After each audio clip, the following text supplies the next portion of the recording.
En el nombre del Padre, del Hijo y del Espíritu Santo. Señor, tú lo eres todo y yo no soy nada. Tú eres el creador de todas las cosas. Tú el que conservas todo el universo y yo no soy nada. Señor, hazme un instrumento de tu paz. Donde haya odio, siembre yo amor. Donde haya injuria, perdón. Donde haya duda, fe.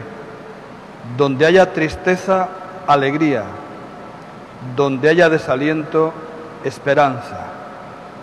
Donde haya oscuridad, tu luz. Oh Divino Maestro, que no busque ser consolado, sino consolar. Que no busque ser querido, sino amar. Que no busque ser comprendido, sino comprender. Porque dando es como recibimos, perdonando es como tú nos perdonas, y muriendo en ti es como nacemos a la vida eterna. Amén.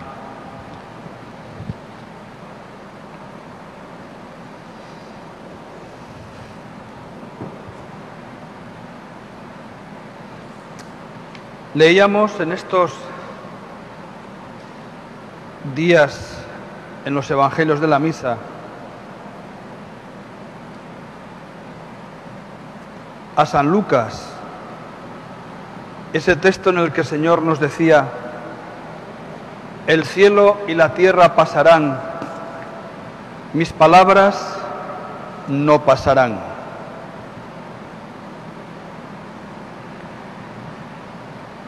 Cuando usamos la expresión palabra de Dios, solemos entender aquella palabra escrita que está reunida en un libro que llamamos con el nombre de Biblia, en la que se nos relata la historia del plan de salvación de Dios. Y esto es verdad. De hecho, ahora estamos viviendo en medio de esa historia de salvación, porque Dios habla a través de la historia. Él ha elegido esta forma de hacerse presente al hombre, de hacerse cercano, de tal manera que podemos entablar una relación cercana con Él. Esa palabra que se ha escrito en diversas épocas y por diversos autores, pero que la Iglesia considera que es palabra revelada. Es decir, eso quiere decir que detrás de los autores, detrás de los estilos, detrás de los géneros literarios, detrás de los modos de expresión, está la mano de Dios, que algo quiere decirnos, algo quiere enseñarnos. Nosotros estamos insertos en esa historia de amor entre Dios y el hombre. La historia de la salvación, no lo duden, es una historia de amor. Si vamos al Antiguo Testamento, podemos ver que en la Biblia esa historia de salvación, esa historia de amor entre Dios y los hombres, se va realizando como una serie de alianzas y de promesas entre Dios y su pueblo. Una alianza es un acuerdo entre Dios y los hombres, y esa alianza establece lazos de parentesco sagrado, de pertenencia. Une a los participantes en una especie de relación familiar, en una auténtica relación familiar. Por eso, la historia de la salvación es la historia de cómo la humanidad pecadora ha sido llevada hacia la familia de la alianza de Dios. Ha habido en la historia pues varias alianzas. Podemos comenzar desde el principio, ¿verdad? Desde el principio de la creación. Las promesas que hizo Dios a Adán en la creación. Más tarde, la alianza con Noé y su familia después del diluvio. Después, la alianza con Abraham y su tribu. Después, la alianza con Moisés y toda la nación de Israel. Después, las promesas dadas a David y a todas las naciones. Y por último, y de forma definitiva, la nueva y última alianza con toda la humanidad a través de Jesucristo. Así es. Nuestra fe católica, nuestra fe cristiana, es una religión de la revelación divina, Dios que se da a conocer, Dios que se acerca al hombre y cuya plenitud está en Jesucristo. El último momento será la alianza que Cristo establezca de una vez para siempre, para toda la historia. Decíamos al comenzar que la expresión palabra de Dios, entendemos palabra escrita, pero no es todo. Fíjense el texto que viene en la carta a los Hebreos, en los versículos, capítulo 1, versículos 1 al 4. Dice así: en diversos momentos y de muchos modos habló Dios en el pasado a nuestros padres por medio de los profetas. En estos últimos días nos ha hablado por medio de su Hijo, a quien instituyó heredero de todas las cosas y por quien hizo también el universo. Él, que es resplandor de su gloria e impronta de su sustancia, y que sustenta todas las cosas con su palabra poderosa, después de llevar a cabo la purificación de los pecados, se sentó en los cielos a la diestra de la majestad y ha sido hecho tanto más excelente que los ángeles, cuanto más les aventaja por el nombre que ha heredado. Es decir, la última palabra que Dios tiene que dirigir a la humanidad es el mismo Jesucristo, el Verbo de Dios hecho carne. Por lo tanto, todo lo que nos diga Jesús, todo lo que nos diga Jesucristo, viene de Dios, porque Él es Dios. Y además, es la verdad.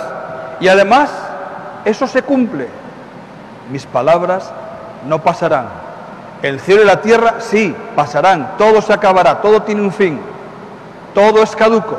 La palabra de Dios no se acaba, se cumple, siempre permanece. Entonces, según esto que venimos diciendo, un cristiano tiene que conocer esa palabra. Tenemos que conocerla y conocerla bien. ¿Cómo? Ya sabemos que las principales fuentes del conocimiento son las Sagradas Escrituras, lo escrito, la tradición, y ambas interpretadas por el magisterio de la Iglesia. No olviden que nuestra fe, nuestra religión, es una religión de la palabra de Dios, que es una persona, que es Jesucristo. Nuestra fe va dirigida, por lo tanto, a una persona. La palabra de Dios en forma escrita es lo que conocemos con el nombre de Sagrada Escritura. Pero sabemos que la Sagrada Escritura, al menos el Nuevo Testamento, no se escribe de manera inmediata a la muerte de Cristo. Pasa un tiempo, pasan unas décadas, porque lo que ocurre con el Señor, los hechos fundamentales de la vida del Señor, lo que Él dijo en vida, ha quedado almacenado en la mente de los testigos, de los discípulos, de los apóstoles, hombres y mujeres que convivieron con Él en aquel tiempo. Y luego eso irá saliendo a la luz, y luego eso se irá poniendo por escrito. Y después desaparecerán los apóstoles, desaparecerá la primera generación de cristianos, y vendrán los sucesores de los apóstoles, vendrá la segunda generación de cristianos, se pondrán por escrito tantos libros que contiene el Nuevo Testamento. Dice un padre de la Iglesia, dice San Juan Crisóstomo, que la Sagrada Escritura es como una carta que Dios ha escrito al hombre para darle a conocer su amor, el sentido de la creación y de toda la historia. ¿Qué palabras más bellas de San Juan Crisóstomo? La Sagrada Escritura es como una carta que Dios ha escrito al hombre para darle a conocer su amor, el sentido de la creación y el sentido de toda la historia. Dios que habla al hombre y Dios que te habla a ti y a mí, a nosotros, nos habla. Cada página de la Biblia nos ofrece esa luz que ilumina nuestro caminar, nuestra peregrinación por la tierra, hasta que lleguemos a la casa del cielo. Necesitamos esa palabra, la escrita y la palabra con mayúscula, el verbo hecho carne, que es Jesucristo. Quien quiera descubrir su destino en el mundo, quien quiera descubrir la verdad de su existencia, quien quiera descubrir el camino de la salvación, debe comprender las Escrituras. Es esencial que comprendamos las Escrituras. Desde el primer libro de la Biblia, el Génesis, hasta el fin de la historia, el último libro de la Biblia, el Apocalipsis, Dios se ha revelado, es decir, Dios ha quitado el velo que cubre nuestra inteligencia, se ha dado a conocer. Lo ha hecho a través de los patriarcas de Israel, lo ha hecho a través de Moisés, de los jueces, de los reyes, de los profetas, de los sabios, de todos los libros que contienen relatos de historia, que tienen magníficas piezas poéticas como son los Salmos, por ejemplo, y que sirven tanto a judíos como a cristianos, a nosotros, para entrelazar nuestra vida cotidiana con la de Dios.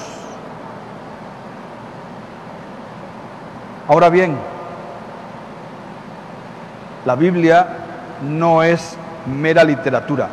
Vuelvo a insistir, narra lo que llamamos historia de la salvación. Es decir, los hechos en los que Israel y la Iglesia vieron que Dios intervenía en la historia de los hombres para salvarlos del pecado y de la muerte, a esos hechos denominamos historia de la salvación. Y entonces la Sagrada Escritura, las Escrituras son como el arca que contiene el testimonio de la vida eterna. Nadie puede comprender a Dios ni a su Hijo Jesucristo sin entender las Escrituras. Nadie. Dios mismo se nos ha revelado en ellas como palabra divina y palabra humana al mismo tiempo. Es palabra de Dios cuyos instrumentos son humanos. Y por lo tanto la Sagrada Escritura nos revela el misterio de Dios y el misterio del hombre. Insisto en ese texto que acabamos de escuchar de la carta a los Hebreos. En muchas ocasiones, de muchas maneras, habló Dios antiguamente a los padres por los profetas. En esta etapa final nos ha hablado por el Hijo, el cual es heredero de todo y a través del cual ha hecho todo. Por eso las Escrituras nos hablan de Cristo. Un cristiano sabe que cuando lee el Antiguo Testamento no está leyendo simplemente historias informativas, no está leyendo relatos periodísticos, ni siquiera está leyendo historia en el sentido moderno de la palabra. Un cristiano sabe que cuando lee el Antiguo Testamento está escuchando a Dios que nos va a hablar a través de su Hijo, que es la eterna palabra. Por lo tanto, tanto la primera parte de la Biblia como la segunda, tanto el Antiguo Testamento como el Nuevo Testamento, Cristo es el centro.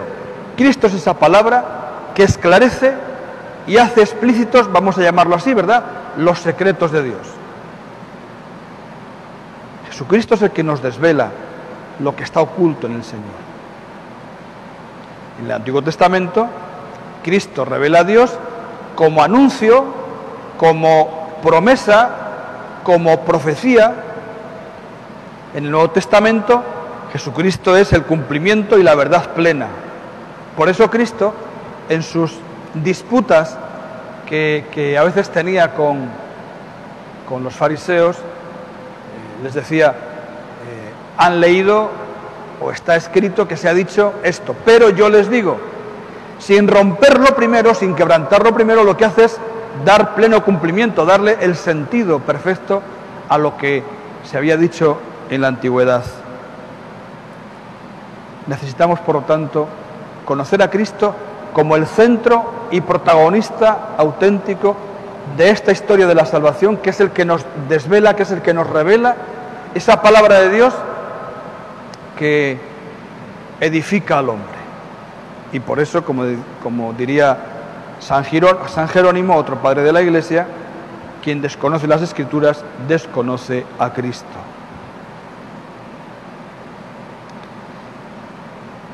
Los estudiosos de la Biblia nos han enseñado siempre que la Biblia no se explica aisladamente. La Biblia tiene sentido en su conjunto. Es decir, hay una gran unidad en todo el cuerpo de la Biblia. Hay una armonía en la palabra escrita. La revelación es armónica, no hay contradicción, todo tiene su sentido. Pero, insisto, el criterio para entender la palabra escrita es el mismo Jesucristo. Esta unidad, esta armonía que tiene la palabra de Dios es obra del Espíritu Santo, ¿verdad? Él, ya hemos dicho, que es el que ha inspirado a autores sagrados para que dejaran por escrito la revelación de Dios. Y nos dirán los especialistas que en la Sagrada Escritura está todo y solo lo que Dios quería comunicar. Está todo lo que necesitamos para nuestra salvación. Nada sobra. En la Sagrada Escritura no sobra nada. Todo tiene sentido. Todo alcanza unidad. Todo. Por eso, las Escrituras deben de ser leídas e interpretadas bajo la acción del Espíritu Santo, que tiene como autor a Dios, por un lado, y a autores humanos, por otro, en cuanto que han sido inspirados por el Espíritu Santo. Dios actúa en los escritores humanos, haciendo que los escritos alcancen la categoría de palabra de Dios, de ser palabra revelada por parte de Dios.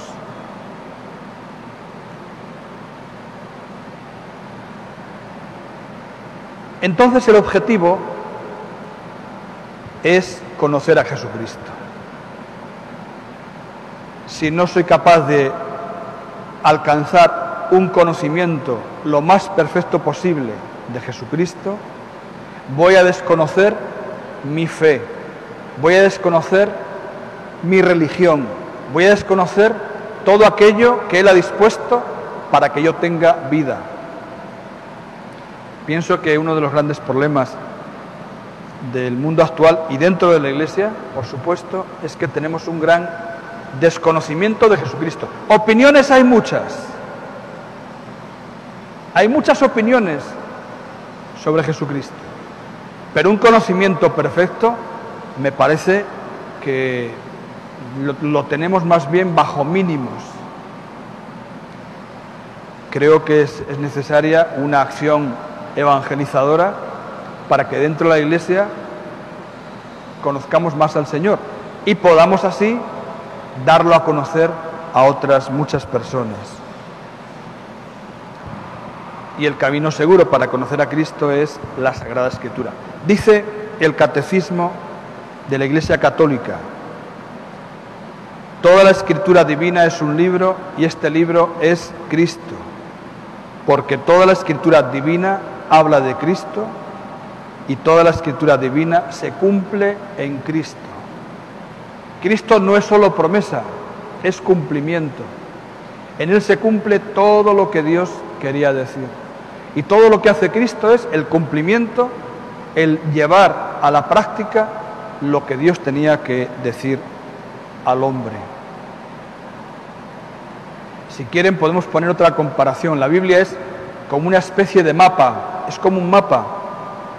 Te enseña quién es Jesucristo y lo que hay que hacer para llegar a Él. ¿Quién es el Señor y qué hay que hacer para llegar a Él? Además, la Sagrada Escritura, la Biblia, es un libro religioso, no es un libro científico.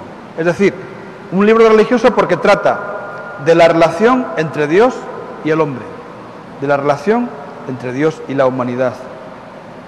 Nos enseña cómo podemos encontrar la plenitud en Dios, cómo podemos alcanzar la santidad.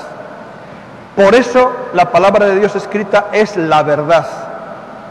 El mismo Señor dirá después: yo soy el camino, la verdad y la vida. La palabra de Dios, toda ella es la verdad. No una verdad entre otras, no, la verdad, la única verdad. Todo lo que se salga de Cristo no es la verdad. Todo lo que los hombres enseñemos en contra de la palabra de Dios no es la verdad. Y lo diga quien lo diga un científico, lo diga un presidente de gobierno, lo diga un filósofo, lo diga un ateo, lo diga quien quiera. Todo lo que se salga de Cristo es falso, no es la verdad. Por lo tanto, todas las normas que nos damos los hombres fuera de la voluntad de Dios, eso no es la verdad. Y lo que es peor, lleva a la perdición del hombre. Por eso estamos en un momento de la historia, en una encrucijada terrible, porque en este momento de la historia los hombres nos estamos dando normas, principios, costumbres en contra de la voluntad de Dios. No queremos saber nada de Dios, no queremos conocer a Jesucristo, no queremos conocer qué nos ha dicho Jesucristo, nos alejamos de lo que Él nos dice, consideramos que lo que nos dice son preceptos y son normas que nos aprisionan. Todo eso es una concepción errónea, equivocada. Eso es un error. Pensar así es un error, porque Cristo es la verdad. Y todo lo que nos cuentan los escritores sagrados está al servicio de este fin, de que alcancemos la salvación, de que conozcamos a Dios. Dios ve todo como es, tal cual es. Y los autores sagrados nos cuentan la historia como la ve Dios, desde el punto de vista de Dios, de modos distintos, utilizando técnicas diferentes, pero nos cuentan la historia desde el punto de vista de Dios. Toda la historia de la Biblia, todo lo que nos cuenta la Biblia es historia de la salvación. A veces lo hará con simbolismos, con comparaciones, otras veces lo hará con historia, otras veces lo hará con poesía. Los modos son distintos, pero todo eso es historia de la salvación, que se desarrolla a través del tiempo, en el cual se desarrolla a través del tiempo el plan de Dios para salvarnos.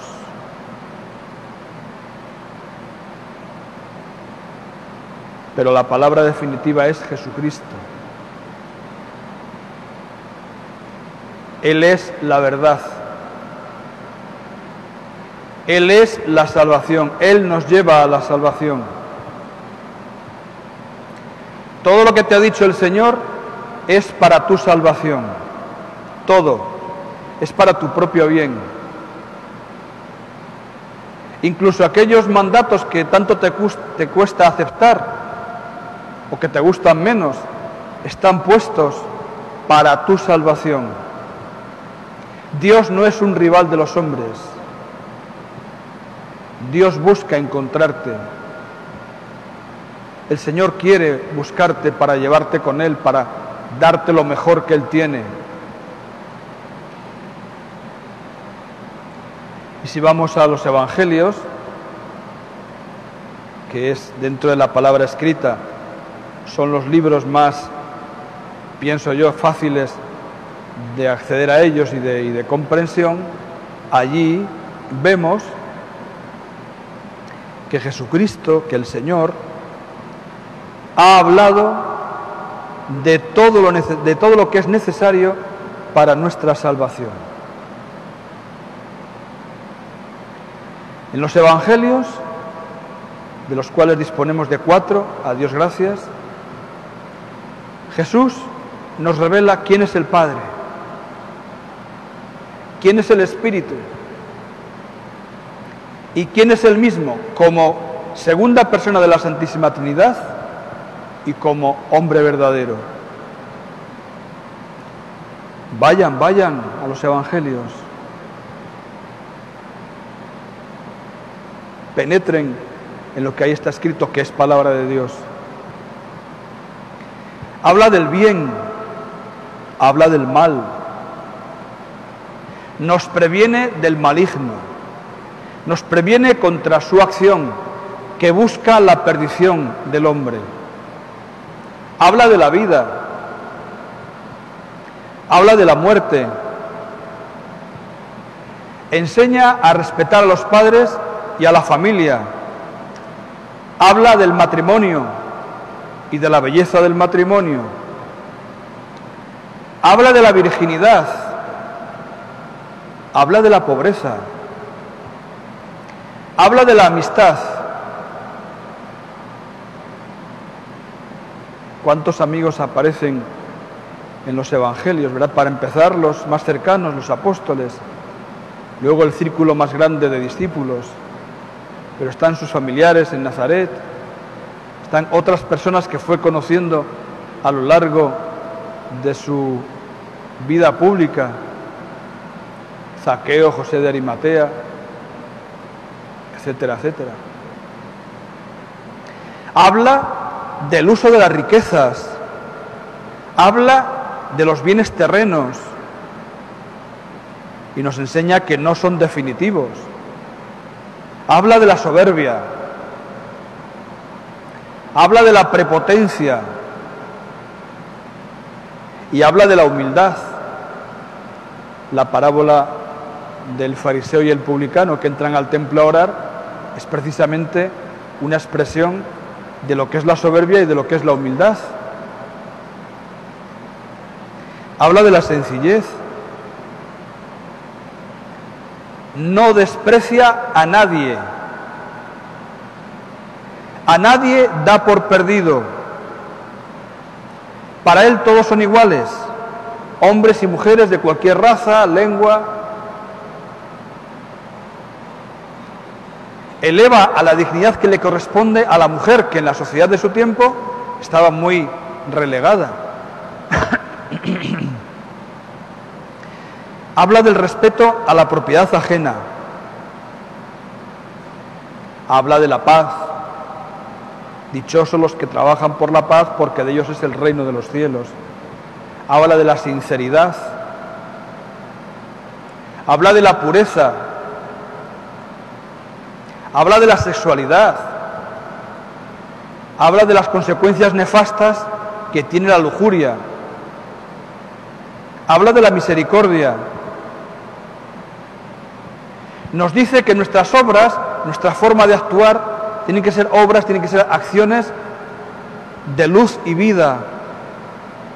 Nos dice que tenemos que ser ejemplo para los demás. Habla de no devolver mal por mal. Habla de la salvación. Habla de la condenación. El capítulo 25 de San Mateo, en el que se narra el juicio final. Vengan benditos de mi Padre, porque tuve hambre y me dieron de comer, tuve sed, me dieron de beber, etcétera, etcétera. ¿Cuándo hicimos eso contigo? Cada vez que lo hicieron con uno de estos mis humildes hermanos, conmigo lo hicieron. Al fuego ustedes malditos, porque tuve hambre y no me dieron de comer, tuve sed y no me dieron de beber. ¿Cuándo no hicimos eso contigo? Cuando no lo hicieron con uno de estos mis humildes hermanos, conmigo no lo hicieron. Y ustedes irán a la condenación eterna y los otros a la vida eterna. Habla de la salvación, habla de la condenación. Habla del pecado y del daño que éste hace al hombre. Habla de la fraternidad. Habla de la oración. Nos dice que debemos orar sin desfallecer. Habla del perdón, ejerce el perdón, perdona los pecados. Mujer, ¿nadie te ha condenado? Nadie, Señor. Yo tampoco te condeno. Vete y en adelante no peques más, tu fe te ha salvado. Habla de las tentaciones. Él permitió, quiso padecer las tentaciones como hombre y las venció, enseñándonos el camino para vencer las tentaciones. Habla de la fortaleza, habla del escándalo. Ojo con escandalizar a la gente por nuestro comportamiento. Habla del ayuno, habla del sacrificio, habla de la confianza en Dios, habla del temor. No teman, nos dice, soy yo, confíen. Habla del engaño, habla de la mentira. Nos dice que seamos inteligentes, que no nos dejemos engañar por los falsos profetas que hay en todo tiempo. Habla del cuerpo y del uso sagrado que debemos hacer de él. Habla de la hipocresía. Habla de la voluntad de Dios. Hágase tu voluntad en el cielo como en la tierra. Nos previene contra la traición. Ay de aquel que va a entregar al Hijo del Hombre, más le valdría no haber nacido. Palabras duras, fortísimas. Habla del falso testimonio, habla de no hacer juicios temerarios. Habla de los buenos pastores que tienen la obligación de guiar a sus ovejas y nos previene contra los lobos que buscan la perdición nuestra.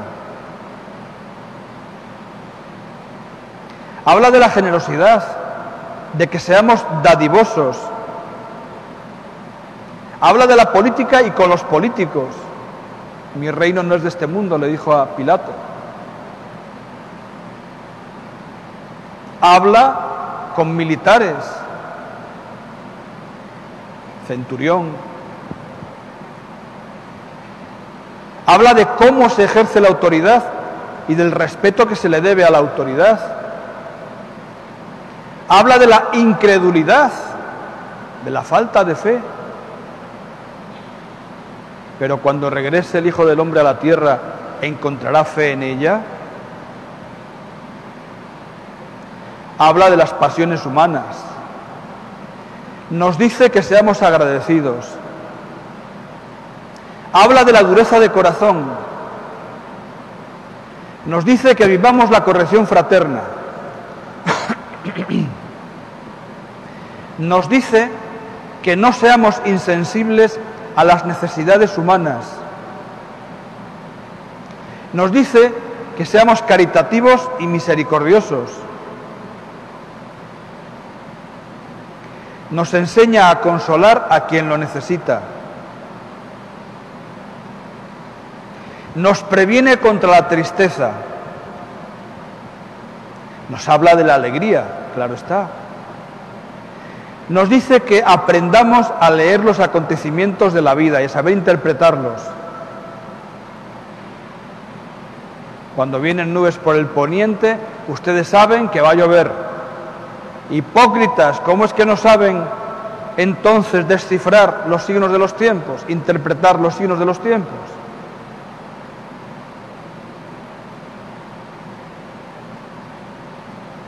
Nos previene contra los corazones arrogantes. De ahí poco se saca. A Herodes fue el único personaje con el que él coincidió al que no le dirigió ni una sola palabra. La arrogancia, la codicia, la lujuria no son buenos consejeros en la vida.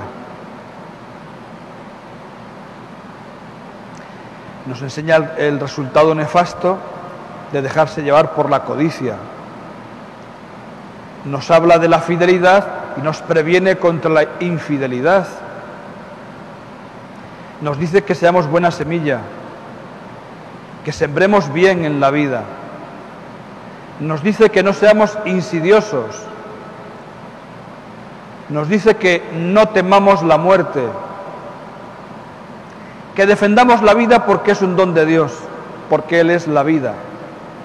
Yo soy el camino, la verdad y la vida. Él es el dueño único y Señor de la vida y de la muerte.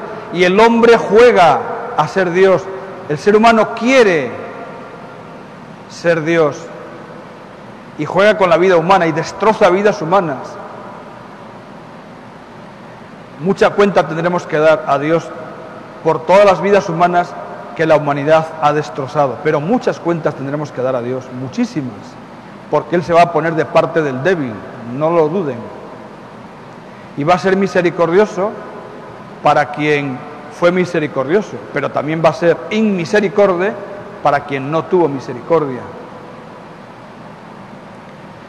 Nos dice también que seamos ciudadanos responsables, que no seamos despiadados. Nos habla del trabajo, hay que ser buenos trabajadores. Él estuvo en su vida oculta la mayor parte en el trabajo en el hogar de Nazaret. Defiende a los niños,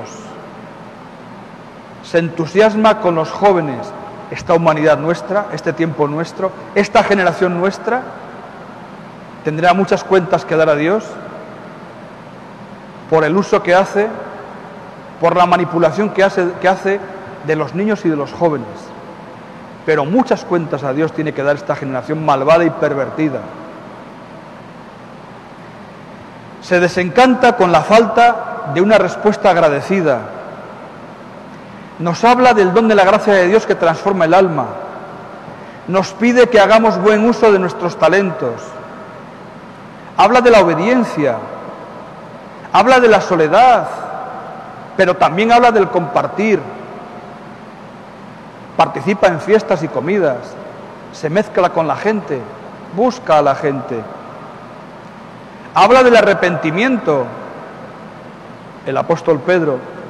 Habla de la desesperación. Judas fue y se ahorcó. Nos dice que confiemos en Él. Nos advierte del rechazo que hacemos de Dios con nuestras obras, con nuestras decisiones, con nuestros pensamientos, con nuestras palabras. Nos habla del juicio después de la muerte. Habla de la resurrección. Habla de la Eucaristía. Habla del bautismo. Nos ha dejado el sacerdocio y los demás sacramentos. Y habla de la firmeza de la fe que todo vence. Y habla de la esperanza. Y habla del amor de Dios y del amor al prójimo. Y habla de la cruz. Y nos da a su Santísima Madre. Podríamos seguir diciendo muchas más cosas. He tratado de ponerles un gran elenco de situaciones y de cosas de las que nos habla el Señor. Porque esto, queridos hermanos, esto es la palabra de Dios, que además se cumple sí o sí. Palabra que no cambia, palabra que es permanente, palabra que transforma el alma.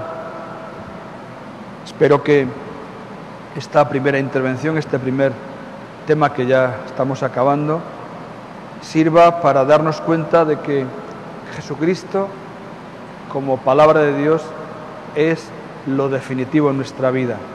Que sus palabras se van a cumplir siempre.